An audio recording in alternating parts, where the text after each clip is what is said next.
Good morning. How are you doing? Are you waking to a brand new day of presence, of present moments?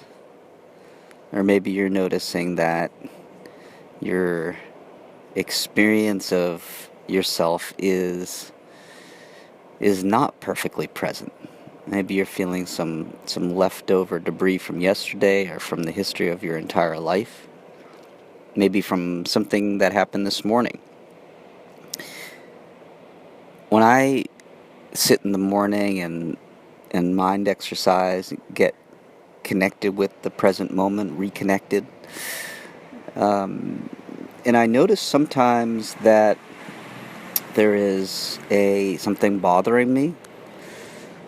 One exercise that really seems to help resolve and move through that distracting experience and back into connection with silence, back into the present moment really effectively, is to notice that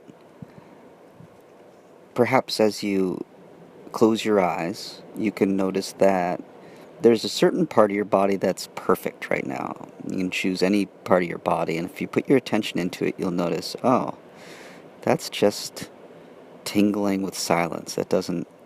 It's not carrying the frustration or sadness or history that another part of me is feeling.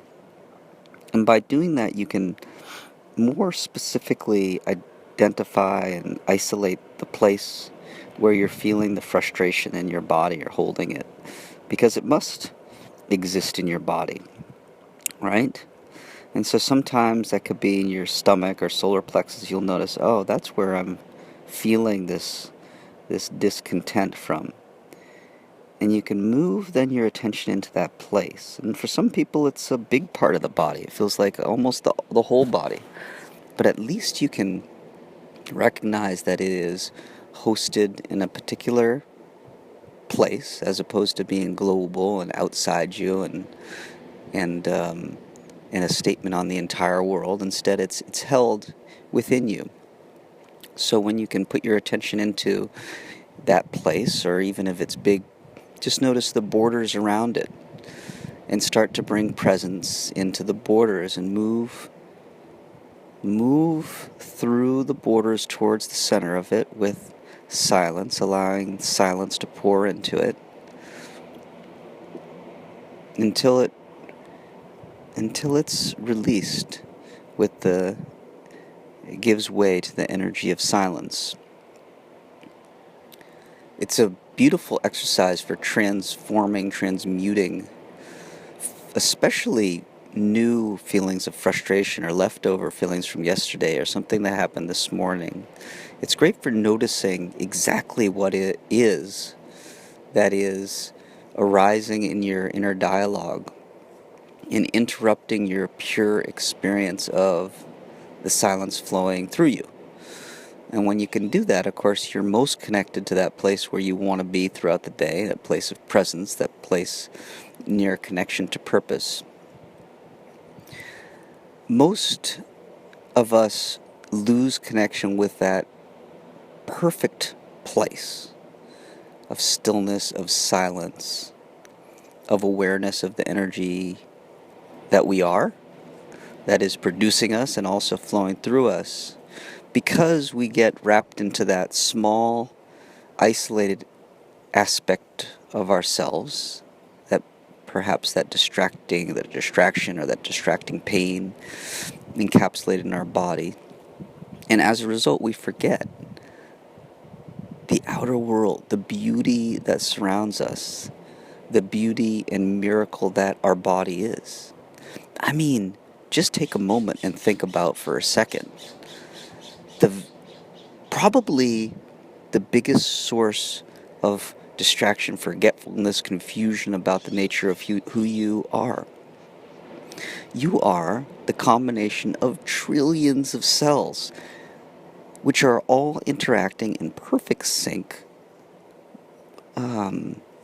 Billions of synchronized functions between them per second, per moment, to produce you and your experience of life, your consciousness.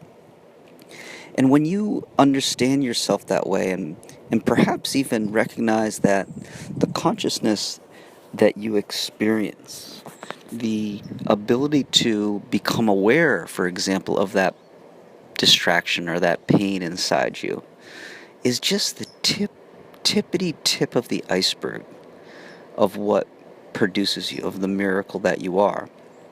And I don't mean that in some abstract way. I mean quite literally that our conceptual and intellectual insight into what we are, what the world that we are born into is, what our relationship to that world is, how we come into being each second is really the tip of the iceberg of what we are. It is a um, an entirely incomplete picture of the aspect of life that we are. And so to give the frustration that arises inside you weight, additional weight, and therefore to lose touch with the broader reality of life and of you as part of life, is if you could see with open eyes the full picture of who and what you are, you would see that that distraction or that distortion is a very misplaced use of your energy, and it's a misunderstanding of whatever you're going through. And so the best way that I've found to transform that problematic view of yourself that arises sometimes is first, of course, to make an epic shift and to consciously shift your attention to the energy in your body and allow your thoughts to quiet down and to sync with that energy. And beyond that, in a broader context, is to just bring yourself into recognition that you are not seeing the clear picture of what life is, what you are, what your life is, in those moments when you're distracted away from the broad picture of the miracle that you are, because you're feeling some pain or discontent in the social fabric, usually, of your life. And recognizing that there's this big blind spot in your ability to remain connected with the broader, beautiful reality that you can inhabit any moment you choose is a big help in moving you back there. And the more consistently and frequently that you make that shift, encapsulated by the epic shift and more sort of broadly understood in the talk that I'm giving right now, the easier it becomes to make that shift when you're feeling a sense of struggle. And the less you'll need to do it intentionally, because the more frequently you will be inhabiting, embodying that experience of the world, life, and therefore yourself in a natural, ongoing way. So you'll wake up to it rather than waking up to a frustration after you do it for a while. So, why don't we get on with some actual specific and intentional targeted practice to bring that experience into our lives right now, and with the intention of making that experience of our lives be the default experience that we have. All right, let's do some mind exercise and have a incredible day.